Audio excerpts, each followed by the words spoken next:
You are 23 years old. You are standing in a parking lot at 5:47 a.m. It is freezing. Your dress shoes are not meant for this weather. And somewhere in front of you, behind a set of black steel gates, is the most protected human being on the planet. You have no idea what you just signed up for. Level 1, the new recruit.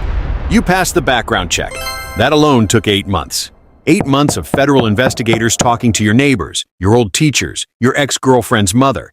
8 months of polygraphs, psychological evaluations, financial audits, and a medical exam that felt more like an interrogation. And you passed, which means you are now the newest, lowest-ranking member of the United States Secret Service. Congratulations, you are essentially a very expensive, very trained nobody. Your first assignment is not glamorous. You are standing outside a hotel corridor at 2 a.m. while the president sleeps inside. You will stand here for 4 hours. You will not sit. You will not check your phone. You will not eat. You will barely blink. If someone walks toward that door who is not supposed to, you have about 2 seconds to make a decision that will either save a life or end your career. No pressure. The training was brutal, and you already knew that going in. Beltsville, the shooting drills, the driving courses, the scenario simulations where instructors would throw fake crises at you until your decision-making was so fast, it stopped feeling like thinking and started feeling like breathing. You qualified on the range. You passed the tactical driving course. You sat through 40 hours of classroom training about threat assessment, counter-surveillance, explosive recognition, and how to move a human body through a crowd faster than the crowd realizes what's happening.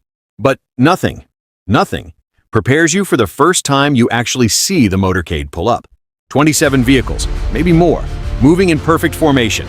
Black SUVs, police motorcycles, ambulances, communications vehicles, counter-assault teams, press vans, all of it synchronized to the second. And in the middle of it, one car, the Beast. You stare at it. It weighs 20,000 pounds. The doors are as thick as a bank vault.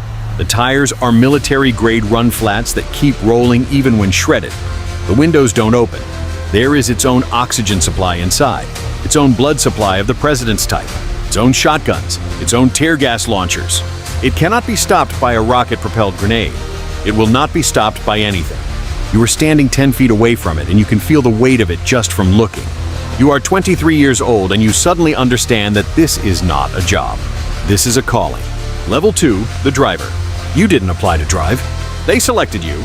After 2 years of observation, and every single thing you do in this organization is observed, someone with stars on their shoulders decided your reflexes, your spatial awareness, your ability to stay calm under pressure, and your score on the tactical driving course meant you belonged behind a wheel.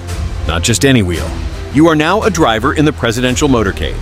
And before you are allowed to touch a vehicle in an actual convoy, you spend 6 more months at the Secret Service's driving facility in Maryland, learning things that should be physically impossible. You learn the J-turn. Reverse at 40 miles per hour, handbrake, full rotation. Now you're facing forward and accelerating before the other driver has processed what happened. You learn the pit maneuver. You learn how to ram a blocking vehicle at the precise angle that disables it without disabling you. You learn how to navigate a vehicle through a crowd, around a blast radius, over a curb, through a barrier, and keep the passenger alive the entire time. You drive blindfolded, literally, to build muscle memory so pure that your hands know where the vehicle is in space, even when your eyes have nothing. Your first real motorcade assignment, you are driving the third follow-up vehicle. Not the Beast, not even close to the Beast, but you are in the formation, and the formation is live, and the president is 3 cars ahead of you. The earpiece crackles, the motorcade begins to move, and you realize immediately that driving in a presidential motorcade feels nothing like driving anywhere else in the world. There are no red lights. Police have locked every intersection for a mile in every direction. The route was swept for explosives this morning. Counter-snipers are already positioned on rooftops you cannot see, and you are expected to maintain exact spacing. Not approximate spacing, exact spacing. At whatever speed the lead vehicle dictates, through turns, through acceleration, through everything. You don't use GPS. You memorize the route. You memorize the alternate routes. You memorize the emergency extraction points. You know where every hospital is along the corridor and how long it takes to reach each one at various speeds. Your passengers don't talk to you. You don't talk to them. The radio is always on. Your eyes are everywhere at once. Mirrors, road, mirrors, crowd, mirrors, sky. You finish your first live motorcade without incident. You park. You sit for a moment. Your hands are still perfectly steady. That is when you know you belong here. Level 3, the armed escort.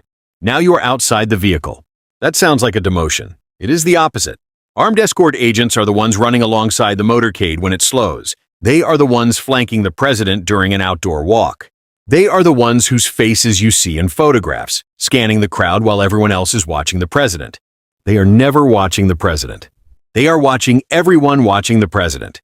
You train for this differently than anything before. Now it is about reading human beings, micro-expressions, behavioral patterns, the difference between someone who is nervous because they are excited to see the president and someone who is nervous for a different reason. That difference is everything. You learn that most threats don't look like threats. They look like regular people. They look like the guy in the green jacket near the rope line who has checked his left jacket pocket 4 times in the last 90 seconds. They look like the woman at the back of the crowd whose eyes are not on the president but on you. You learn to see what others don't see. Your first outdoor public event, you are standing 6 feet from the rope line in a crowd of 10,000 people. Every single one of them is a potential variable. The president is behind you, shaking hands, smiling, doing what presidents do. And you are a human radar system. Your earpiece is feeding you a constant stream of information. Positions, movement reports, a flagged individual near Sector 4, counter-sniper confirmation from the roof, medical team standing by at the east exit. You are receiving all of this and simultaneously watching a man in a red hat who is moving against the natural flow of the crowd. He reaches into his jacket. Your hand moves. He pulls out a phone to take a picture. You exhale, slowly, invisibly. Your expression never changed. Nobody saw that moment except you. That is the job. Every single day. You go home and you cannot talk about any of it. Not to your friends, not to your family, not to anyone. You have seen things, been places, and made split-second calls that most people will never know existed. The secrecy is not a burden yet. Give it time. Level 4, the lead car team. The lead car goes first, which sounds simple until you understand what that actually means. The lead car arrives at every location before the president arrives, which means if there is something wrong, a threat that was missed, a device that wasn't found, a variable that wasn't accounted for, the lead car finds it first, with their bodies. You understand this when you accept the assignment. You are now responsible for pre-clearing every location on the president's schedule: hotels, airports, event venues, foreign government buildings, restaurants, churches, stadiums. You arrive hours before anyone else, sometimes the night before, and you go through every inch of that space. You work with the advance team and local law enforcement. You check sight lines, you identify vulnerabilities, you establish perimeters, designate emergency exit routes, confirm communication dead zones, and position assets before the motorcade is even en route. The pressure at this level is no longer about reacting. It is entirely about preventing.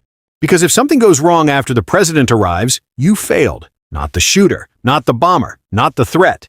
You. You learn to sleep differently at this level, not less, just differently. Your brain never fully powers down. It is always running background threat assessments, replaying the venue you walked yesterday, second-guessing the decision you made about the East Corridor. But here is what nobody talks about: the access. At this level, you are walking through spaces most people will never see in their lifetime. The Oval Office anteroom at midnight, the private quarters of foreign heads of state, the backstage of history. You see world leaders without their makeup, without their speeches, without the performance. You see what power actually looks like up close. And it is smaller and stranger and more human than anyone watching from the outside would ever believe. Level 5, the Close Protection Officer. This is where the script flips. Up until now, you have been protecting a position, an asset, a principle. At level 5, you are protecting a person. And that changes everything. Close protection means you are within arm's reach of the president for the majority of their public movements. You know their schedule before their own staff does. You know their habits, their preferences, their triggers. You know which aide they trust and which one makes them uncomfortable. You know when they haven't slept. You know when something is wrong before they say it. You become, in a way that is difficult to explain, deeply familiar with a human being you are professionally obligated to treat as a principal and not a person. It is a strange intimacy. The psychological weight at this level is different from every level before it. Before, the pressure was tactical. Now it is personal.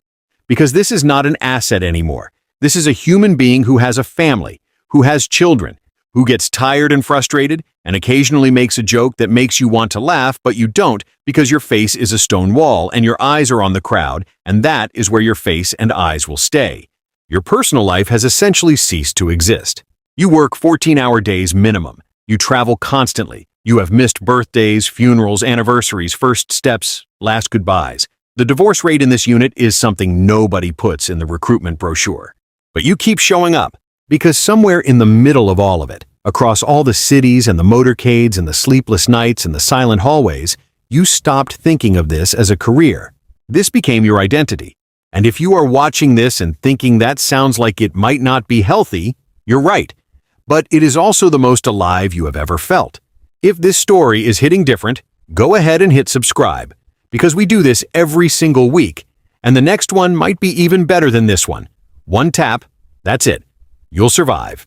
Now, back to the convoy, because there is still one more level before the top. Level 6, the convoy commander. You are no longer in the motorcade. You are the motorcade. As convoy commander, every vehicle, every agent, every route decision, every contingency plan, every communication channel, all of it runs through you. You are the central nervous system of an operation that involves hundreds of moving parts across multiple agencies, multiple jurisdictions, sometimes multiple countries. On a standard domestic movement, you are coordinating with the Secret Service, local police, the FBI, the military, the FAA, the National Counterterrorism Center, and the White House Communications Agency, simultaneously in real time. On an international trip, add foreign intelligence services, embassy security teams, host nation militaries, and threat assessments from the CIA that you read over a secured line at 4 a.m. in a hotel room that has already been swept 3 times. The decisions you make at this level are not tactical. They are strategic, and they are permanent. If you choose Route A and something happens on Route A, that is yours. That will be investigated.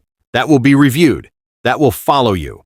If you choose Route B and Route B is clear and the motorcade arrives safely, nobody will ever know you made that decision. There is no applause for a convoy that arrives without incident. The absence of catastrophe is not celebrated. It is simply expected. That is the loneliest part of command. You have been doing this for over a decade now. Your hair has changed. Your face has changed. The way you walk into a room has changed. Slower, more deliberate, like someone who has learned that the first person through a door is never the most important person in the room. You have stood in foreign capitals at 3 a.m. making phone calls that determined whether the most powerful person in the world could safely attend a meeting the next morning.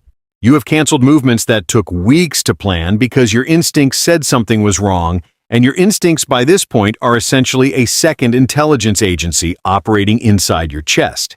And you have been right, more than once. You don't talk about those times, but you think about them. Final level, the special agent in charge of presidential protection. There is one seat. One. In the entire United States government, in the entire history of the Secret Service, at any given moment, there is one person who holds this position. The special agent in charge of the Presidential Protective Division. That person is you. You didn't apply for it, but you were selected through a process so thorough and so long that by the time they told you, you already knew it was coming. You have spent over 2 decades inside this organization. You have done every level, driven every route, stood in every doorway, made every call. You are the most vetted human being in the building. And the building is the White House. Your office is not impressive. That surprises people when they find out. There is no grand desk, no floor-to-ceiling windows overlooking the South Lawn. It is a functional room with classified documents and communication equipment and a chair where you sit for approximately 4 hours a day when you are not moving. Because you are almost always moving. You go where the president goes. All of it. Every trip, every summit, every funeral, every rally, every surprise visit to a disaster zone at midnight. You are the first phone call in a crisis and the last debrief after it resolves. The president knows your name, not your title, your name. That is not a small thing. In a world where most people around the president see them as a symbol, as an institution, as an agenda, you see them as a human being whose life is your singular professional responsibility. Every morning you receive a threat briefing that most Americans will never know exists. Credible plots, foreign intelligence intercepts, domestic actors under surveillance, individuals who have made statements, individuals who have made plans. You read all of it, and then you go to work. On foreign soil, in unstable regions, during international crises, you are in that motorcade. And foreign intelligence services know who you are. In certain rooms, in certain countries, you are recognized before the president's press secretary. Because the people who study American power do not just study the face in the front, they study the eyes behind the face. Those eyes are yours. The weight at this level is not the kind you can describe to someone who hasn't carried it. It is not stress in the way most people mean stress. It is a permanent state of total responsibility, a frequency your nervous system has tuned to and cannot tune away from. You have a family. You love them. But there is a version of you they never fully see. The version that walks through every restaurant scanning exits before sitting down. The version that cannot watch a crowd scene in a movie without automatically identifying the vulnerabilities. The version that wakes up at 3 a.m. not from a nightmare, but because something in a briefing from last Tuesday is still unresolved and your brain refused to let it go. You are not the most famous person in the room. You are never the most famous person in the room. But you are the most important one. Because without you, the room doesn't exist. One day, after years, after decades, after 1,000 motorcades and 100 countries and decisions that will never make it into any history book, you will hand this over to someone else. You will brief your successor. You will shake their hand. You will look them in the eye the way someone looked you in the eye once, a very long time ago, outside a set of black steel gates at 5:47 in the morning. And without saying it out loud, you will tell them everything they need to know. Then you will walk out. And for the first time in 20 years, nobody will be watching. That is the moment you've been waiting for. And when it comes, you won't know what to do with it. Because men like you were not built for silence. You were built for the sound of 27 engines moving as one.